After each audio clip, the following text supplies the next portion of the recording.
Muita gente não sabe porque só existe espiritismo assim com muita força no Brasil. E muita gente não sabe porque o espiritismo entrou em declínio na França. Se alguém não sabe, hoje vai saber. Né? Ali aí começa a surgir a moderna parapsicologia, explicando os fenômenos na construção da mente. Os fenômenos anímicos. Por exemplo, as pessoas mais velhas lembram aqui, lá na televisão brasileira, um indivíduo, um paranormal, que colocava um monte de talher na frente da televisão, chamado Uri Geller. Quem lembra disso? Não é da minha época não, é da época de vocês. Eu sou de Xuxa pra cá. E ali, ele entortava mesmo ali. E aquilo ali não tem espírito ali não, mas ali era um fenômeno da mente. Só que o movimento espírita que seguiu Kardec, veja bem, não é o pensamento é perfeito. Mas o movimento espírita que seguiu Kardec espiritizou tudo, mediunizou tudo, como se tudo fosse coisas produzidas por espíritos. Aí surge a moderna parapsicologia com Joseph Banks Heine, surge o inconsciente com Freud, explicando tudo isso na construção da mente. Alguns parapsicólogos mais fanáticos chegaram a dizer que o espiritismo era a doutrina do inconsciente codificada de forma errada por Allan Kardec. O movimento espírita, que seguiu Kardec, começou a espiritizar todos os fenômenos, como se todos os fenômenos fossem produzidos por espíritos. Só que Kardec fez uma separação. Kardec descobriu que existiam pessoas que produziam fenômenos sem espíritos, que ele batizou de homem elétrico, palavra que o movimento espírita também esqueceu, e mais na frente, o Charles Richer, que foi um prêmio Nobel em Medicina e Fisiologia, criou a palavra sensitivo para diferenciar do médium.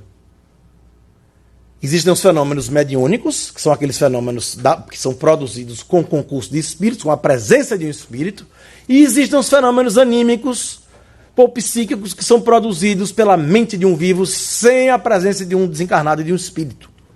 Hoje é muito claro, nem toda paranormalidade é uma mediunidade, mas toda mediunidade é uma paranormalidade. Isso é muito claro hoje. Então o que aconteceu? O movimento espírita não fez essa separação. Aí o espiritismo entra em declínio na Europa. E surge a moderna parapsicologia com força. Só que nesse período o espiritismo chega no Brasil. Porque o primeiro centro espírita foi fundado na Bahia, na terra da nossa querida amiga Marisa. E por Luiz Olímpio Teles de Menezes, que também foi o autor do primeiro jornal, o Jornal Eco de Além Túmulo. E no frontispício do jornal tinha lá toda a renda desse jornal é dedicada à libertação dos escravos, porque nas reuniões mediúnicas os espíritos orientavam os espíritas a serem contra a escravidão. A Igreja Católica era a favor da escravidão. E ali ele pega o primeiro jornal e manda para Kardec na França, porque eram contemporâneos. E Kardec publica na Revista Espírita. Se acaso tiver Revista Espírita aqui, pode ver que está lá. Kardec anuncia a chegada do espiritismo no Brasil. Muito feliz. Mas no final Kardec faz uma observação. Se dizia um pouco preocupado, pois estavam dando uma conotação de religião ao espiritismo. Kardec fez essa observação lá atrás. Que não era a proposta de Kardec fazer uma religião, criar um partido de crença, construir um movimento religioso. Não foi. É só ler. Está lá na Revista Espírita. Só que aí o espiritismo chega no Brasil, encontra a Igreja Católica muito forte, com a palavra na mão, com a Bíblia lá. Chega uma coisa chamada espiritismo, dizendo que os mortos podem se comunicar, que existe reencarnação e que tem um evangelho melhor do que esse aí, porque é segundo o espiritismo. Aí veja que confusão deu com a igreja. Então muitos centros espíritas foram fechados. Lá encontramos a prática mediúnica com nossos irmãos africanos, muito, muito forte.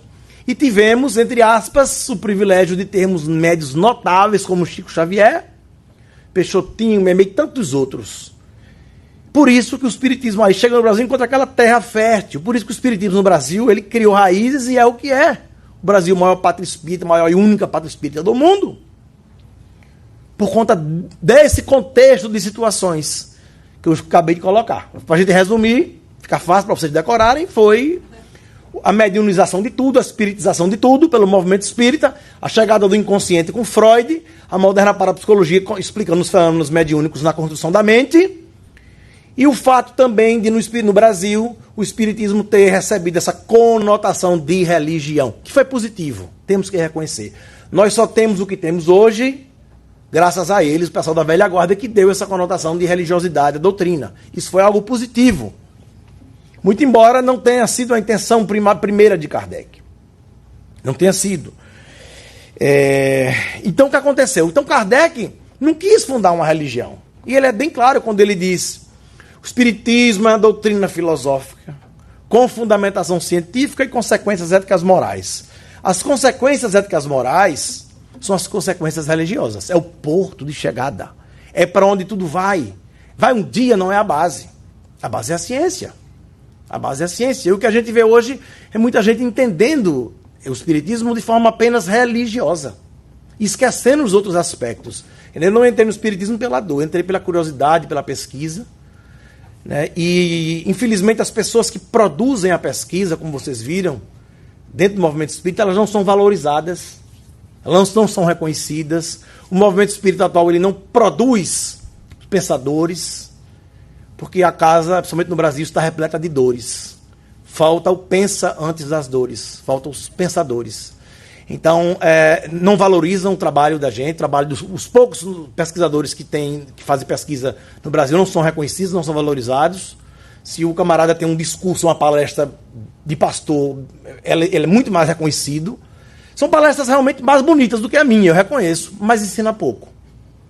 São palestras bonitas. São discursos de moral vazio de razões.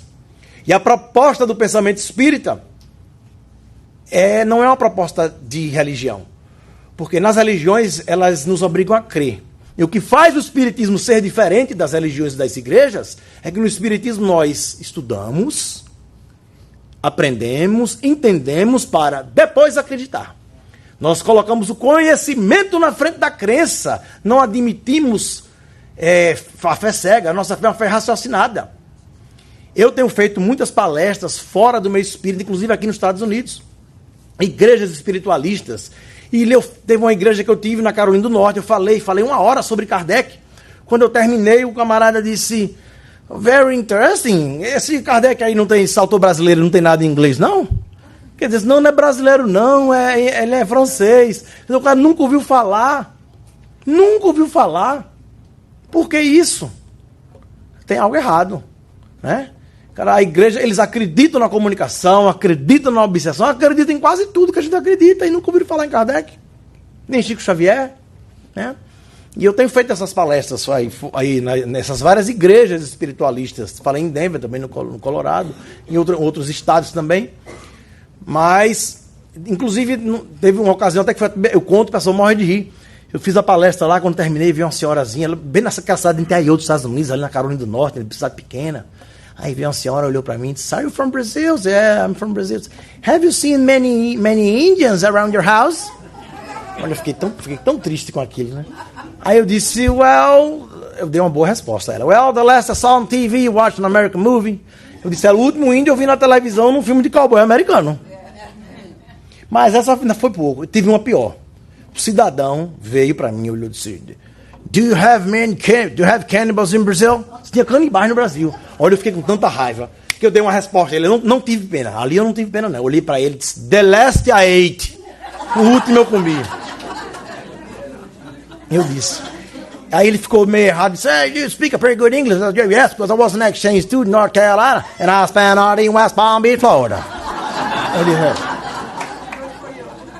Eu disse a ele.